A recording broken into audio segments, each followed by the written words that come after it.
Liam Neeson's upcoming movie, Retribution, isn't necessarily something we haven't seen before, but it was still solid fun.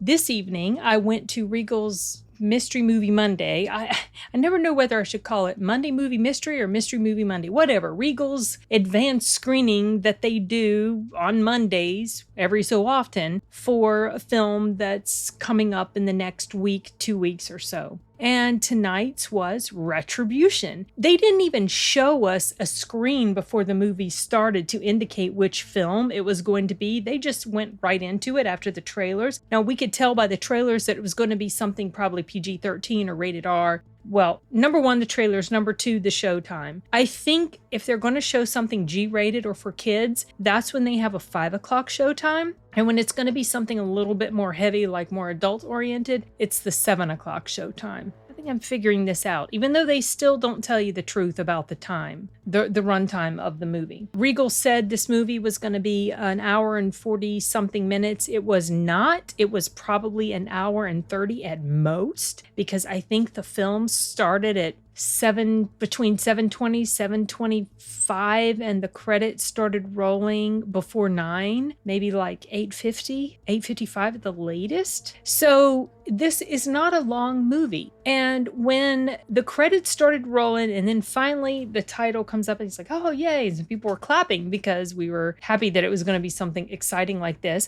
I was a little hesitant because, Liam Neeson hasn't had the best track record lately with his movies. But I have to say, this film was fun. I thought it was decent, solid action flick, nothing hugely different. I mean, it had an interesting premise, a bit of a different premise, not necessarily different. Okay, so this kind of reminded me a bit of Speed, that sort of thing. He's in a vehicle with the bomb, his kids are with him, stuff like that. I had actually forgotten that was the premise until he gets in the car. He gets the phone call that informs him there's a bomb in his car. And, oh, that's right. I remember this is about a bomb under his seat or something like that. So the story starts off, he's in some sort of, I think he's like what is it? He works for, he's like selling, I don't know if it's hedge funds or, I don't remember, but he is in the financial world and he's got this business with his partner, I guess, Matthew Modine, perfect timing there. And they've had a bad time. I guess the markets,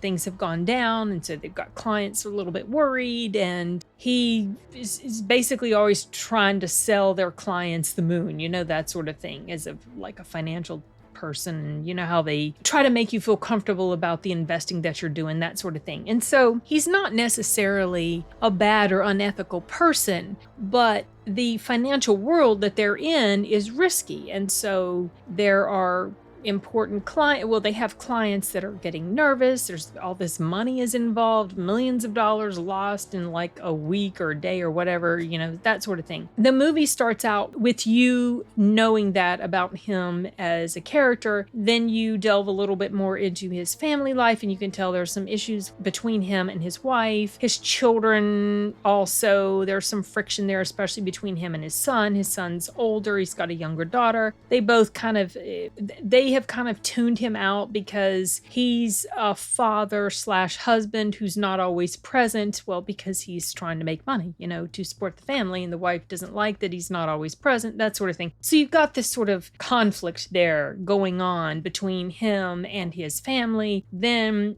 they're thrust in the midst of this issue with this bomb in their vehicle, and he's trying to save his children's life, save his life, and figure out what the heck is happening. What's going on? Who's behind all of this? Some other bombs are going off. It's not looking good for him. And he is, trying to outsmart the perpetrator, but the perpetrator always seems to be a step ahead and knows all this stuff. Anyway, so there's all these elements that are at play. And so basically, you spend the bulk of this film with him in the vehicle, and his kids are there for most of it as well. And I was engaged the entire time. The movie doesn't necessarily start off with it does start off with a bang, no pun intended, but also sort of pun intended. Then it shows him, and you get this dynamic between him and his family a little bit, and then they get in the car, and then it amps up for him. And it's just so well paced that I didn't lose interest at all, not once. And I was invested in his character and in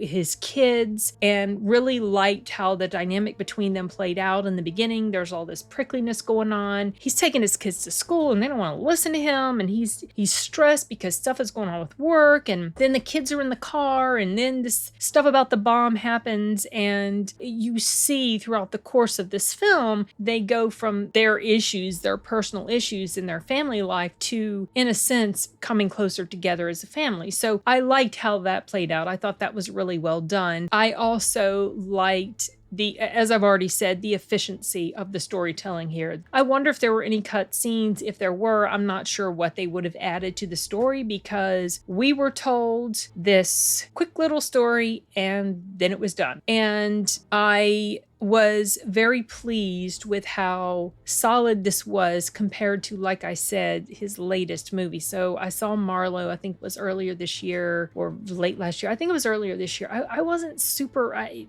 didn't think it was that great. And before that was Memory, which was a step up from Blacklight, which was awful. So I was super happy that this movie ended up being the enjoyable experience that it was for me. Now, you guys may watch it and may feel completely different, but I really liked that, even though, like I mentioned, this wasn't anything necessarily new, wasn't something we haven't seen before. I just thought it was put together really well. The acting was decent. You know, I mean, Liam Neeson is Liam Neeson, but also the children, especially the character of his daughter. I really liked how she played her part. I thought she did an excellent job. I also liked the cinematography. I liked the action scenes, the chase scenes. And so I have mostly pros about this. There's a couple cons. One ties into what I've already mentioned before. If you could view it as a con, honestly, so many films that we watch are just sort of repeats of the same sort of theme.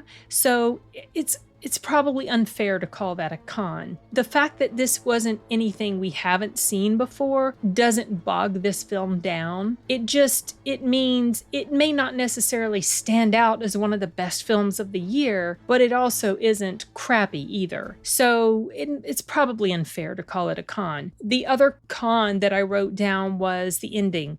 Not that I didn't like the ending, but that the ending was very abrupt. It was just boom, it's done. And I would have liked maybe a little bit more time, but honestly, I'm not sure what that would have added to the story, because the main story was told, it was over with, that's it. And the little bit of time that we got right before the credits rolled, the very short amount of time we got right before the credits rolled, indicated to us how the rest of the story carried out. I'm being vague because I'm specifically wanting to avoid spoilers for you guys. You can enjoy this as you watch it, beyond the little bit that you already know, just enjoying the things that happened that you weren't expecting or whatever. So yeah, I knew as soon as the movie was over, actually well into halfway through the movie, I knew right then and there that this was superior to some of his other films. I really liked it. I was hoping it would be solid all the way through, and it was. And as soon as the film was done, I knew for sure that I definitely wanted to do an actual full-on review for it. And this is my review. I don't have a ton to say about it. Like I said, it's not blockbuster movie of the year, but it's decent enough